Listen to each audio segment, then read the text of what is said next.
we got parts. So the transmission shifter stuff, it showed up. I got the right one. Actually, I ordered this Saturday and it showed up today. So I plan on doing exhaust today, but we're gonna tackle that and get that done, and then probably tackle some exhaust. I made an order with Vintage Air. All that stuff should probably be here tomorrow, Wednesday. Get the AC tidied up, and then once the exhaust and this is done underneath, there's nothing else to do underneath the car. So that means we can move on to the air condition and finish up the rest of the stuff inside the car. So we're looking good. Got parts showing up to fix the week of whatever that was. Hopefully it's smooth sailing from here and we know what we got going on. So I lost a bolt to the AC compressor. How? I don't know. I think it's like 10 inches long, but I lost it. So I'm just gonna jump straight into working on the transmission. Get that squared away, get the shifter in there, get it all working good. And it's hot for whatever reason. It's hot, humid, there's no wind. I don't know if y'all know this. My shop faces the north and there's no back door. So there's no draft to this place. It gets pretty toasty in here. But anyways, moving on.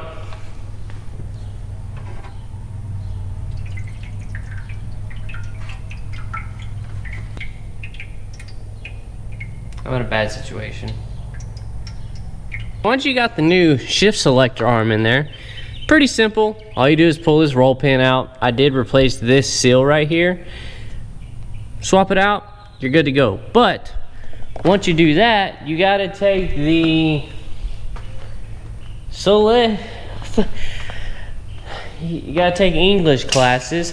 You gotta take the shift selector, which is this right here, and you got to take these tabs right here and you got to swap them around. You got to move these to the front. You got to flip-flop it because this sits in the back. So I'm gonna get those pulled out and I'll show you what I mean. All right, so now I got these tabs flipped to the front just like that. Just so y'all know, if any of y'all remember mess with Fords, if you want to indicate this to neutral, there's a line there. I don't know if you can see it. There's a line there and a line there. You do that, that indicates neutral, and that's how you know this is set into position. So now, you just come up here, take this, slide it into place. There's two little, like, keys. And you just slide it on. That's it. And then now, this will bolt on the front. And just like that, you hook it up to your column shifter. It's actually very simple. That is a very good kit. I wish I would have known about it when I first built this car. I really didn't know it existed. I didn't do my proper research on it. I used it on Gilligan, it was perfect. So that's why we're changing it out on here, because it is that much better than what I made. I made a belt crank and all kinds of stuff. Throw it in the trash. We don't need that crap. So now I got that. I'm gonna put the bolts in it, get it tightened up, get the pan put back on it, and we'll start making the linkage from the top to the bottom, and shifter's done. That simple. Just like that, we got a shifter now. See? Simple. Rod goes up to the top, connects to the column shift. Right now it's in first gear. Everything works on a Heim. So really you get this as tight as you want, and it'll pivot on that ball in there. Up top and down here, works like a charm. Like I said earlier, it works better than what I built. But also, I will say this, when I first built it, I was thinking the shift pattern was backwards. So that's my fault. So I made this elaborate bell crank and everything. Anyways, you can go back and find it and just know we took it off. So it doesn't matter. All right, so in the car, like I said, it's in first gear right now, all the way down. There's park, reverse, neutral, drive, second, first. Second, drive, neutral, reverse, park. So we're good to go. We got a shifter in the car. So, you know what that means? We get to walk over to the list and mark something off of it. Shifter is done. Out of here. Now, we'll focus on the exhaust. But, shifter took me a little longer than I thought it would. And it's late. But I am super happy the shifter's done. I really am. I am excited. But also, I want to point something out. A lot of people would never admit this or say this, but I am used, for whatever reason, I am used to diesel oil jugs, which are 4 quarts. Typically when you buy them for a car and stuff, lightweight oil and everything, they're 5 quarts. So I don't know if y'all noticed or what, but I poured 10 quarts of oil in this thing. Not a big deal. It has a drain plug. We can just drain a couple quarts out. So I bought a brand new drain pan today, and we're gonna drain some oil out of this thing and go from there. So definitely don't want to start this right now. It has way too much oil on it. But anyways, like I said, it's late. Shifter took a little longer than I thought it would, but hey, as long as it's right and it works, I don't care. So, see y'all tomorrow. Next day, and we're gonna start building us an exhaust. So, I got stuff everywhere. What we have here is a Flowmaster U-Fit dual kit 2.5-inch mandrel bend pipe. Part number is 815936. So we have a bunch of bends and everything else, so let's see if we can get this done.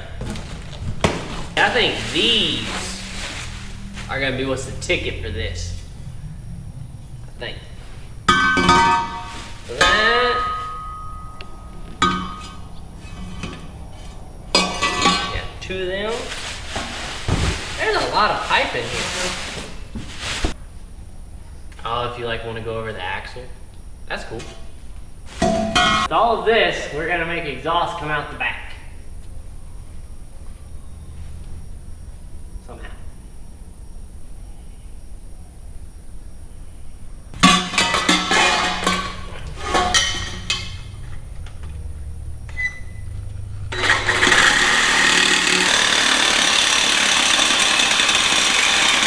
Let me show you what I got.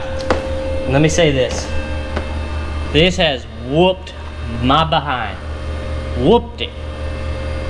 This is taking me like forever and a day. Anyways, so we got it where it goes there. Goes that way. Goes up and over. Crosses through the leaf spring. Goes over. Look how many splices I had to do to make this work. I had to cut 45s and everything. Basically, giant pie cuts is what I ended up doing.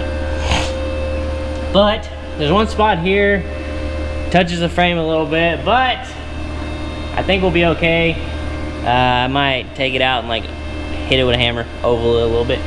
But then again, it's just sitting against the frame kind of tight, so it's not gonna rattle. I mean, it's one way to look at it. But this side got me. This side should be a lot easier because I don't have the spare tire well. I mean, I do have the gas tank, but as you can see, I have a lot more room over there. So that's why I just went ahead and tackled this side. And I found this turn down sitting over there in my metal pile. So I don't even know where this came from. And it's actually hanging kind of lower than the bumper. It's not really what I wanted, because now I gotta make the other side do the same thing, but whatever. It is what it is. So now I gotta see if I can even get this down, get it all welded up, get it back in the car, and then this side will be done, and then we'll do the other side. Actually, let's probably tack the other side together and then pull it all down and weld it all at once. Yeah. Let's go ahead and just do the other side. Might as well.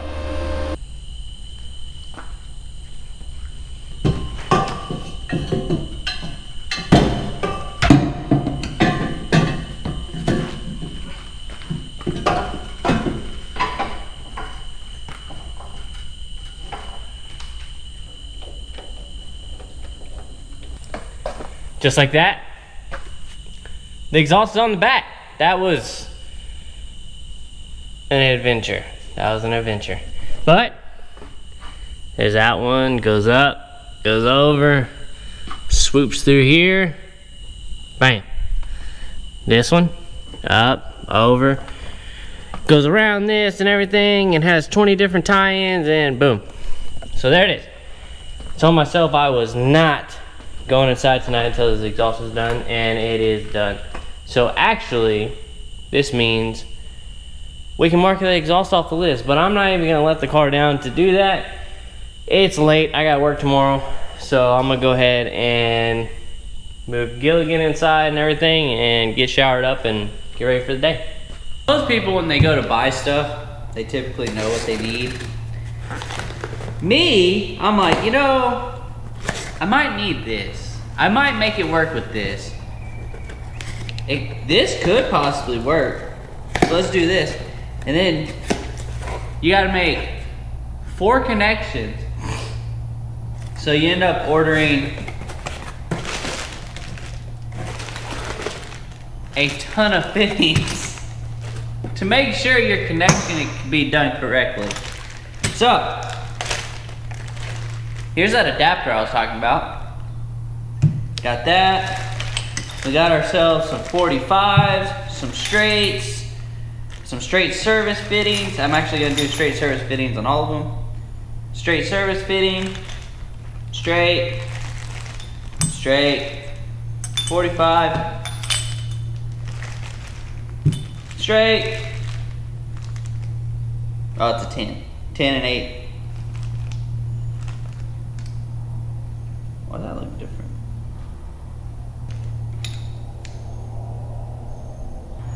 We should have a... Yeah. Alright, price is diverted. I thought I ordered the wrong stuff. Yeah, we're good. Man, I ordered a lot of 10. I already had this, so.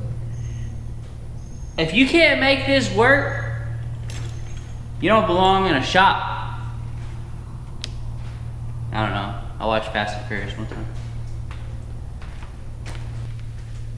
So I have this 8.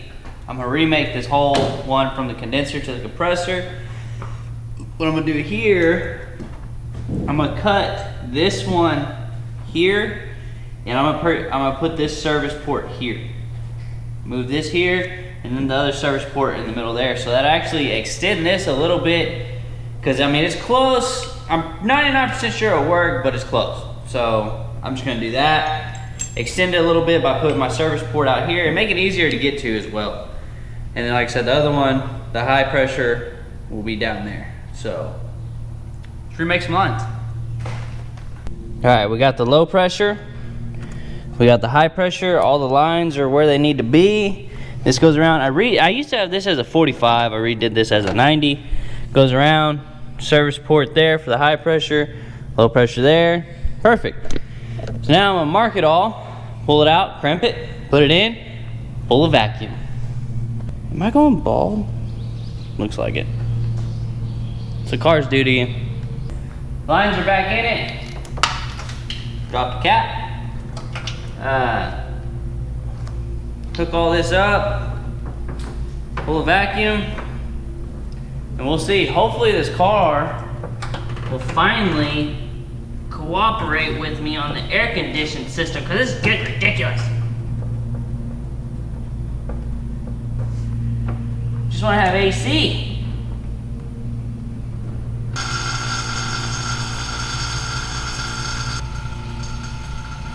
That sucker bogged way down. That's a good sign. So we'll let this go for a little bit. We'll block it in, and we'll see if we're good to go. If we're good to go, we'll continue on with everything else. Mainly wiring on the AC, so then we can fire it up and run some water through it and check the cycle of the fans and stuff. But I got a good feeling about this one. So we got it holding a vacuum right now. This is a better sign than the last one. It looks like it's actually kind of holding. Well, not kind of holding, it is holding. So now I'm gonna let it sit here for a while, and we are going to see if it moves, if it does anything. Because I am tired of this thing fighting me on AC stuff. But I think we got it. Thanks to Vintage Air, we got this figured out. Well, the time has come. We put some fluid in this thing, and we fire it up. So, the AC is holding a vacuum. So that means I wired up the powers and all that stuff to it. So I have it set where the heater valve is open and we can start this up and run it. We're not gonna put Freon in it just yet, but we'll start it up and get some coolant running through it. I haven't wired the fans into the Holly yet either, but I can manually turn them on right there. So, be good to go. Hopefully. So one way to bleed out these coyotes is this right here. This is actually the like factory bleeding spot. So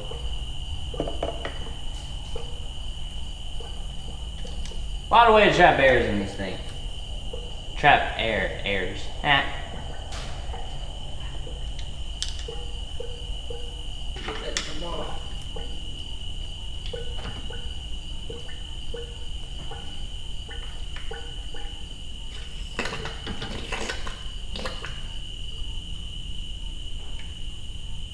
See how much air just came out of there?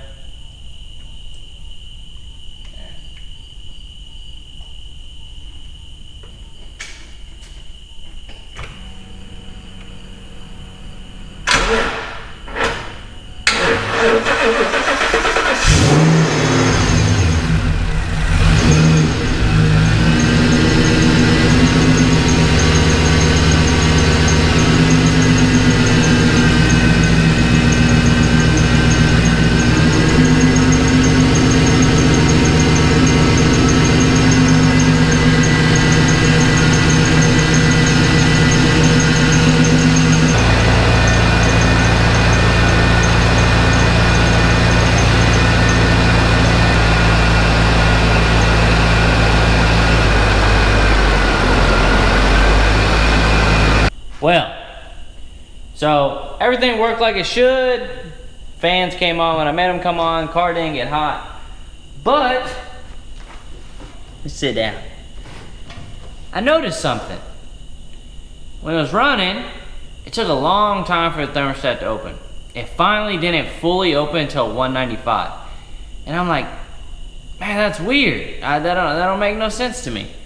Well, I don't know how many of y'all know this or remember this. This is actually the second engine I put in here. The first one ended up being bad. This one is good. Well, I'm like, I know I put a 160 thermostat in this thing. Like, that don't make no sense why 195 is what it's opening at. So I started thinking about it. I was like, well, hang on a minute. When I swapped the engine, did I even swap the thermostat? Well, obviously not. So,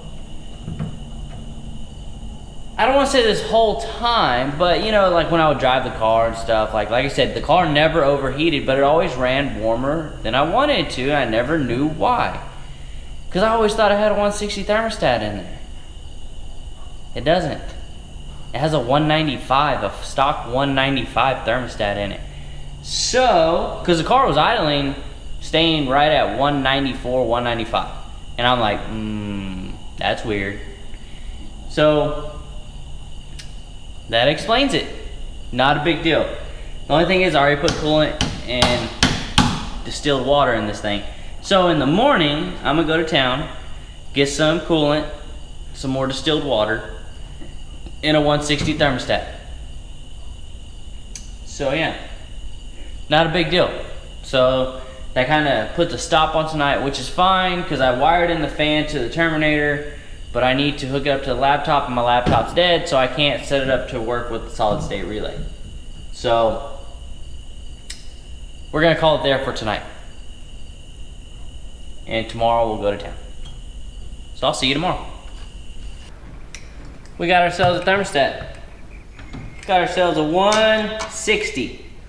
And I don't know if y'all noticed whenever I started up last night, it had a belt squeak. There's one thing about me that I do not like. That is a belt squeak. I do not like belt squeaks.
cold in your hair? AC's freezing. What do you think, Sailor? Look Feel at good? Sailor's a hot mess, but look at her hair. Look at you. Look at you. Like a model. Look at that. She's like, that's cold. Sammy need a jacket in summer. That's cold, yeah. Yeah. That's it. I have been struggling, and I'm gonna tell you why. I try to be very honest with y'all about everything I do. Somehow, I don't know what I did, but I was trying to hook up the fans and everything, and I shorted out the computer to this car, and I ruined it. And by doing that, I shorted out the ECU, I shorted out the pressure sensor for the fuel, the pressure sensor for the oil, and my fuel level sensor. How? I really don't know. I mean, I don't know. I messed it up, and I'm telling you. So what I did, I stole the computer out of Gilligan. Gilligan was a donor for this. But on a good note, if we come over here, we step down in here. Don't mind the mess of everything still going on. She fires right up. She does what she's supposed to do. But it does, I haven't done the oil pressure, but I changed that one. And the thing is, the vintage air goes right here. I haven't done that yet, but check this out.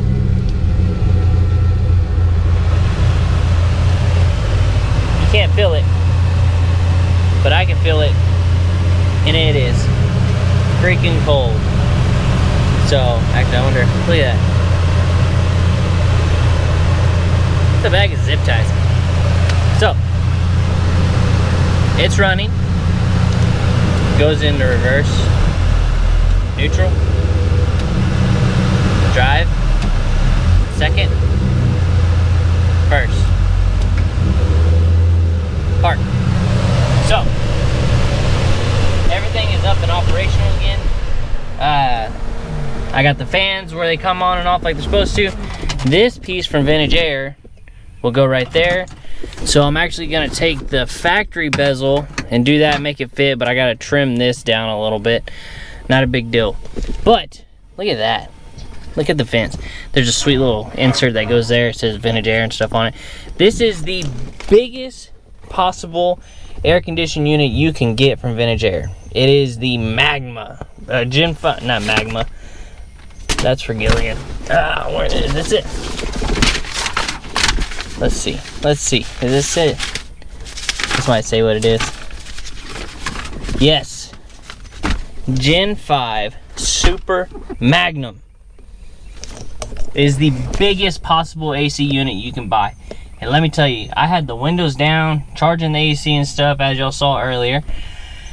And it was cold in here. Like, real cold. So, on another note, we let the car run. We went through a heat cycle. Went through a couple of them. So the car is running at, with AC full blast, sitting here idling 45 minutes, got to 205. Is that ideal? I don't know. Is that what I wanted? Not really. I was more shooting towards like 195 with the AC going. But I don't know. And the other thing is like you can bring up the RPMs and you can let it sit there and go about 2,000 RPMs. Temperature will drop. So I know driving down the road is gonna be perfectly fine. But my concern is idling at the moment. Car's dirty. my concern is, like I said, idling. Now, I'm on the fence. I'm debating. I'm thinking maybe I should change the water pump before, because I don't know how many miles. I mean, I know what miles I was told were on this engine, but the truth of the matter is it really? I don't know. Kind of Craigslist deal, lost the receipts. You know how that goes.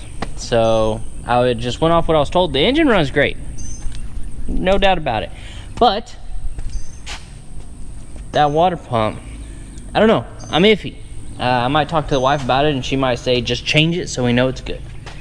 So yeah, that's where we're at this week.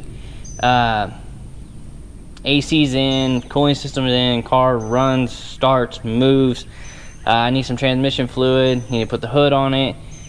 Definitely need to put the skirts on it. To me, it looks funny without the skirts. But I'm sure there's some people that will say that they like it better without the skirts. But I don't know, not my thing. I'd rather have the skirts on it.